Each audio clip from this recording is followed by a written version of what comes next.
Assalamualaikum warahmatullahi wabarakatuh. Selamat bertemu kembali dengan Bu Hani dalam pembelajaran bahasa Indonesia. Bagaimana kabarnya anak-anakku? Semoga kalian tetap sehat dan tetap semangat dalam pembelajaran bahasa Indonesia. Sebelum kita mulai belajar, kita baca dulu basmalah bersama-sama. Bismillahirrahmanirrahim. Semoga belajar kita hari ini menjadi lancar anak-anakku. Hari ini kita akan belajar mengenai teks deskripsi.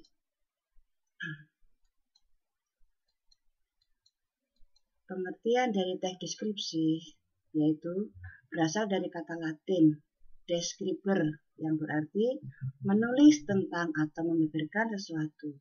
Sedangkan menurut Goris Keraf, teks deskripsi merupakan usaha penulis memindahkan kesan, memindahkan hasil pengamatan dan perasaan kepada pembaca. Sasaran yang akan dicapai penulis deskripsi adalah menciptakan daya khayal atau imajinasi pembaca. Teks deskripsi, ini adalah teks yang berisi penggambaran suatu objek, tempat, atau peristiwa tertentu kepada pembaca secara jelas dan terperinci. Pembaca seolah-olah melihat, mendengar, dan merasakan sendiri sesuatu yang dideskripsikan oleh penulis. Dengan demikian, pembaca memperoleh kesan mendalam terhadap tulisan tersebut. Kemudian ciri-ciri dari teks deskripsi yaitu yang pertama adalah menggambarkan atau melukiskan sesuatu.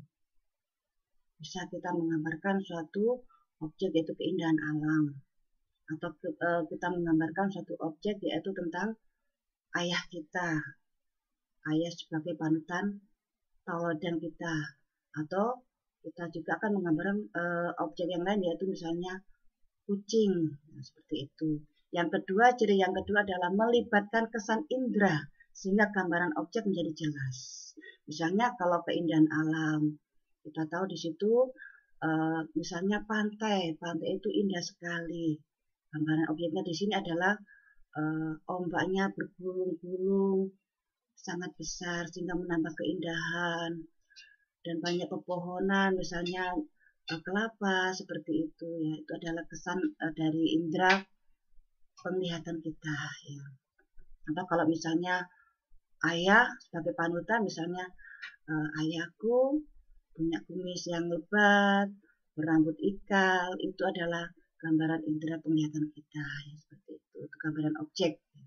Yang ketiga, ciri yang ketiga adalah membuat pembaca atau pendengar merasakan sendiri atau mengalami sendiri objek yang diamati penulis. Jadi seolah-olah itu kita merasakan bagaimana sih keindahan alam itu. Oh iya, anginnya sembilir, ya kita merasakan seperti itu. Kemudian ombak yang bergulung menambah keindahan. Nah, kita merasakan seolah-olah pemandangan itu sangat jelas sekali. Ciri yang keempat adalah menjelaskan ciri-ciri objek secara terperinci, seperti warna, ukuran, bentuk, atau keadaan suatu objek. Misalnya, ayam jadi tauladan. Ya, ciri-cirinya objeknya bagaimana? Nah, ayahku rambutnya hitam bergelombang. Nah, itu kan warna ya, ciri. Kemudian ukurannya misalnya seperti ini. Ayahku tidak terlalu tinggi. Nah, berkulit sawo matang. Nah, keadaannya satu objek, keadaannya bagaimana? Meskipun ayahku kelihatan garang, ternyata ayahku sangat penyayang. Nah, itu ya. Seperti itulah ciri-ciri dari teks deskripsi. Kemudian jenis-jenis teks deskripsi. Terdapat beberapa macam-macam teks deskripsi. Apabila dilihat dari isi teksnya, berikut yaitu jenis-jenis teks deskripsi dan pengertiannya. Yang pertama, jenis-jenisnya adalah teks deskripsi subjektif. Pengertiannya di sini adalah teks deskripsi subjektif ini adalah sebuah teks deskripsi yang dalam penggambaran objeknya berdasarkan atas kesan yang dimiliki oleh penulis paragraf tersebut. Yang kedua, teks deskripsi spatial, yaitu pengertiannya teks deskripsi spatial adalah sebuah teks deskripsi di mana objek yang dijelaskan hanya berupa benda, tempat, ruang, dan lain sebagainya. Kemudian yang ketiga adalah teks deskripsi objektif, yaitu pengertian dari teks deskripsi objektif adalah jenis teks deskripsi di mana penjelasan mengenai objek tersebut digambarkan apa adanya berdasarkan keadaan objek yang sebenarnya tanpa ada tambahan opini dari penulisnya. Bagaimana anak-anakku?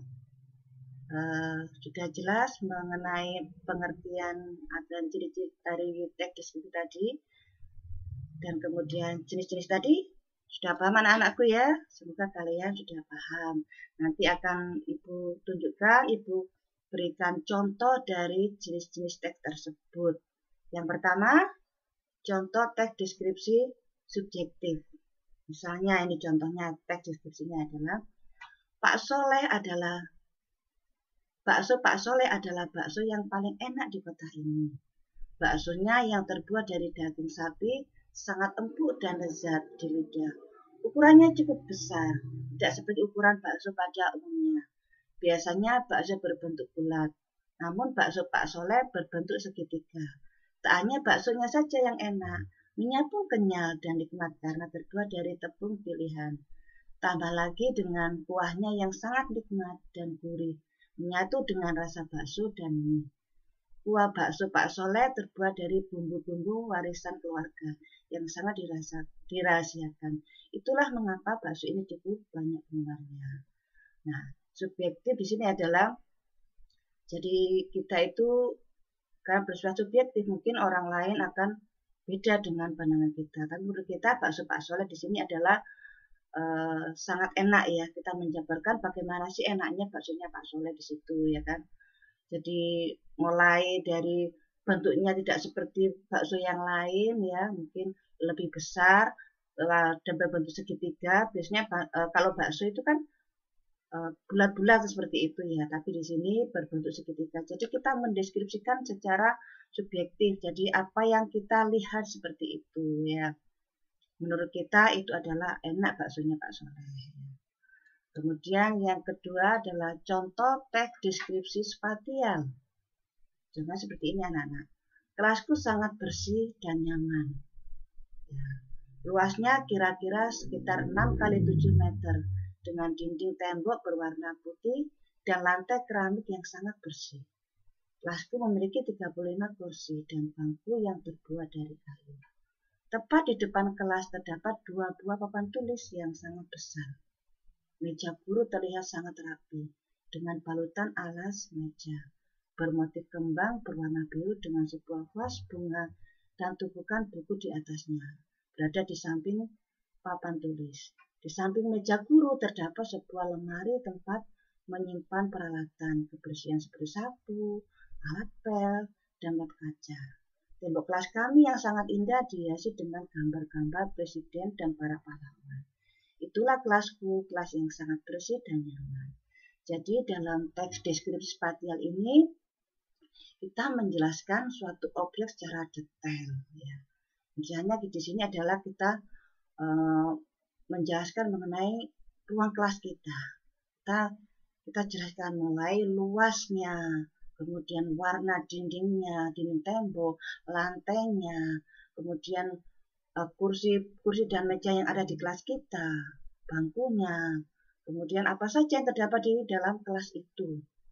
Yaitu terdapat 2 buah papan tulis, kemudian gambar-gambar presiden, gambar-gambar pahlawan, kemudian mejanya yang tertata rapi, meja gurunya yang ada taplak seperti balutan alas meja itu kan taplak ya, bermotif kembang, ada vas bunga. Jadi secara detail kita menjelaskan mengenai suatu objek seperti itu. Itu contoh dari teks deskripsi spasial. Yang ketiga adalah teks deskripsi objektif. Contohnya adalah seperti ini. Patung Monas adalah sebuah monumen yang dibangun untuk melambangkan semangat perjuangan bangsa Indonesia. Monumen ini dibangun pada tanggal atau tahun ya seperti ini ya, tahun 1959 atas prakarsa Presiden Soekarno. Monas memiliki tinggi sekitar 132 meter dan terdiri dari 3 bagian, yaitu pelataran bawah yang lebarnya 45 meter, pelataran atas yang tingginya 11 meter, dan lidah apa yang terbuat dari emas yang tingginya 17 meter. Monumen ini terletak di sebuah lapangan dengan luas sekitar 80 hektar tepat di tengah-tengah kota Jakarta. Nah, jadi dalam teks deskripsi objektif di sini kita menjelaskan mengenai suatu objek itu secara objektif, secara apa adanya, kenyataan seperti itu. Misalnya di sini patung Monas atau Tugu Monas kan seperti itu. Kan memang sebuah monumen ya, dibangun untuk melambangkan semangat perjuangan bangsa Indonesia. Nah, itulah anak-anakku contoh-contoh dari teks deskripsi, jenis-jenis teks deskripsi.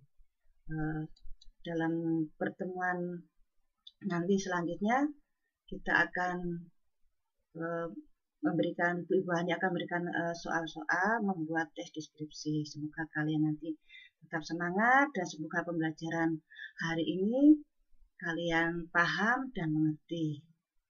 Kalaupun nanti ada yang belum paham bisa ditanyakan ke Bu Hani melalui Japri atau VN anak-anakku.